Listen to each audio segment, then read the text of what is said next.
Hello guys, स्वागत है आप सभी का आपके अपने यूट्यूब चैनल एग्जाम्स डियर में। और आज हम स्टार्ट करने जा रहे हैं बी फार्म थर्ड सेमेस्टर के फार्मास्यूटिकल ऑर्गेनिक केमिस्ट्री 2 के कुछ इंपॉर्टेंट टॉपिक्स जो कि आपके एग्जाम पॉइंट ऑफ व्यू से बहुत ही ज़्यादा इंपॉर्टेंट है। इसमें आज हम डिस्कस करेंगे Coulson and Moffitt modification theory को, जो कि आपके एग्जाम पॉइंट ऑफ व्यू से बहुत ही ज़्यादा इंपॉर्टेंट है और जो कि आपके प्रीवियस ईयर्स में 2 बार पूछी गई है लॉन्ग क्वेश्चंस में। और जो भी स्टूडेंट इस चैनल पे नए आए हैं वो इस चैनल को सब्सक्राइब करना ना भूलें, क्योंकि इसी चैनल पे आप सभी स्टूडेंट्स को बी फार्म थर्ड सेमेस्टर के सभी सब्जेक्ट के प्रीवियस 5 ईयर्स के क्वेश्चन पेपर सॉल्व कराए जाएंगे। चलिए बात करते हैं Coulson and Moffitt modification theory के बारे में। तो इसको हम जो है बैंड बॉन्ड थ्योरी या फिर हम बनाना बॉन्ड थ्योरी के नाम से भी जानते हैं। This theory is based on the concept of maximum overlapping of carbon orbitals. Basically हमारा Coulson and Moffitt modification theory जो है वो हमारा कार्बन ऑर्बिटल्स के ओवरलैपिंग के ऊपर बेस्ड है।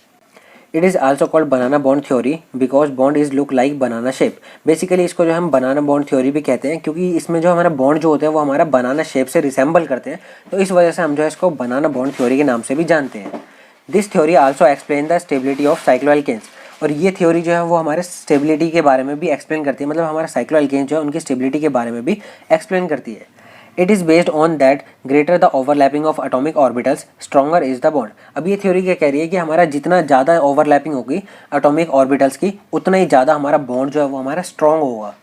वही हमारा कह रहा है stronger is the bond stability increases. और जितना ज़्यादा हमारा बॉन्ड जो है वो हमारा स्ट्रॉन्गर होगा उतनी ज़्यादा हमारी स्टेबिलिटी होगी। तो इस तरीके से हमारा एटॉमिक ऑर्बिटल और हमारा स्टेबिलिटी जो है वो एक दूसरे से कनेक्टेड है। अब यहाँ पे हमने जो है एग्जांपल में दे रखा है कि हमारा सिग्मा बॉन्ड जो है वो हमारा ज़्यादा स्ट्रॉन्ग होता है as compare to pi bond. अब पाई बॉन्ड क्या होता है, हमारा पाई बॉन्ड जो होता है वो उसमें साइड वे ओवरलैपिंग होती है, बट हमारा सिग्मा में जो होता है वो हमारा हेड टू हेड ओवरलैपिंग होती है इस तरीके से। तो हमारा सिग्मा बॉन्ड जो है वो हमारा ज़्यादा स्ट्रॉन्ग होता है as compare to pi bond. और पाई बॉन्ड जो होता है वो हमारा ईजिली ब्रेक भी हो जाता है, क्योंकि उसमें जो है सही से ओवरलैपिंग नहीं हो रही है। अब ओवरलैपिंग नहीं होगी तो हमारा जो बॉन्ड है वो हमारा कम स्ट्रॉन्ग होगा, और जितना कम स्ट्रॉन्ग होगा उतनी कम उसकी स्टेबिलिटी होगी। नेक्स्ट पॉइंट आता है but in cyclopropane band bond is formed which is intermediate between sigma and pi bond. इसमें क्या कह रहा है कि हमारा साइक्लोप्रोपेन जो है उसमें हमारा बैंड बॉन्ड का फॉर्मेशन होता है। अब बैंड बॉन्ड का फॉर्मेशन हम आगे इमेज के थ्रू आपको दिखाएंगे कि बैंड बॉन्ड कैसा होता है। इसमें क्या कह रहा है कि हमारा बैंड बॉन्ड जो होता है वो हमारा इंटरमीडिएट होता है हमारा सिग्मा बॉन्ड और पाई बॉन्ड के बीच में। बेसिकली हमारा सिग्मा बॉन्ड से हमारा वीक होता है बैंड बॉन्ड, और हमारा पाई बॉन्ड से ज़्यादा स्ट्रॉन्ग होता है। मतलब इन दोनों के बीच में हमारा कौन सा होता है, हमारा बैंड बॉन्ड। तो इस तरीके से इसकी जो है स्ट्रॉन्गनेस इन दोनों के बीच में होती है। नेक्स्ट अब हम बात करते हैं बैंड बॉन्ड के बारे में। तो हमने यहाँ पे जो है 2 कंपाउंड ले रखे हैं, उनके थ्रू हम जो है बैंड बॉन्ड के बारे में समझाएंगे। यहाँ पे हमने प्रोपेन लिया है और यहाँ पे हमने साइक्लोप्रोपेन लिया है। तो हमारा प्रोपेन में जो होता है वो हमारा सिग्मा बॉन्ड प्रेजेंट होता है जो कि बिल्कुल स्ट्रेट होता है, बट हमारा साइक्लोप्रोपेन में जो हमारा बैंड बॉन्ड प्रेजेंट होता है जो कि हल्का सा साइडों से कर्व्ड होता है, जिसको हम हल्का सा बैंड भी कह सकते हैं। तो ये इस तरीके से बनता है। अब इसमें क्या होता है, हमारा प्रोपेन में जो हमारा बॉन्ड एंगल जो होता है कार्बन कार्बन के बीच में वो होता है हमारा 109 डिग्री 28 मिनट्स। बट हमारा साइक्लोप्रोपेन की अगर बात करें तो इसमें हमारा कार्बन कार्बन के बीच में जो बॉन्ड एंगल होता है वो हमारा होता है 104 डिग्री। तो इस तरीके से हमारा साइक्लोप्रोपेन का जो बॉन्ड एंगल होता है वो भी हमारा बैंड बॉन्ड की वजह से डिक्रीज हो जाता है। नेक्स्ट अब हम बात करते हैं इसकी हाइब्रिडाइजेशन की। तो हमारा जो प्रोपेन है उसमें हमारा जो है एस करेक्टर जो होता है 25% होता है। वहीं अगर हम बात करें साइक्लोप्रोपेन की तो वहाँ पे हमारा एस करेक्टर जो होता है वो हमारा 16% होता है। वहीं अगर हम पी करेक्टर की बात करें तो हमारा प्रोपेन में हमारा पी करेक्टर होता है 75%, और हमारा साइक्लोप्रोपेन में हमारा पी करेक्टर जो होता है वो हमारा होता है 84%। तो इस तरीके से ये डिफरेंस होता है हमारा सिग्मा बॉन्ड में और बैंड बॉन्ड में।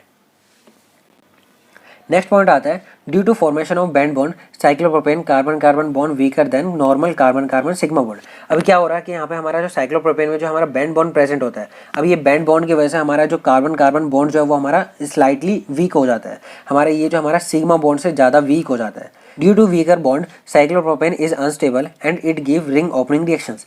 याद करिए आपसे एक क्वेश्चन पूछा था स्टार्टिंग में कि हमारा साइक्लोप्रोपेन जो होता है वो हमारे रिंग ओपनिंग रिएक्शंस क्यों दे देते हैं इजीली। तो यही रीजन होता है कि हमारा साइक्लोप्रोपेन में जो होता है हमारा बैंड बॉन्ड होता है। अब बैंड बॉन्ड है तो वो जो हमारा वीकर बॉन्ड है सिग्मा बॉन्ड से ज़्यादा वीक है, तो वो जो हमारा अनस्टेबिलिटी कॉज करवा देता है। तो इस वजह से हमारा साइक्लोप्रोपेन जो होता है वो हमारा अनस्टेबल होता है और वो ईजिली हमारा कोई भी रिंग ओपनिंग रिएक्शन दे देता है।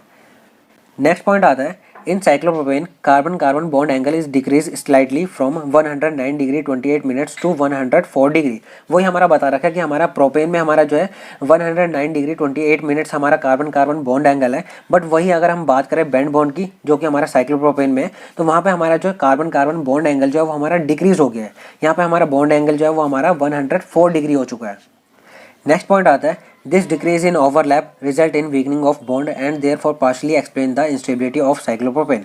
अब ये क्या कह रहा है कि हमारा साइक्लोप्रोपेन में जो हमारा ओवरलैपिंग जो होती है वो हमारी कम होती है। अब ओवरलैपिंग कम होगी तो जिसकी वजह से हमारा बॉन्ड जो है वो हमारा वीक हो जाता है। अब इसी वीकनेस की वजह से हमारा साइक्लोप्रोपेन जो है वो अनस्टेबल हो जाता है। अब अनस्टेबल हो जाएगा तो ईजिली वो जो है कोई भी रिंग ओपनिंग रिएक्शन दे देगा।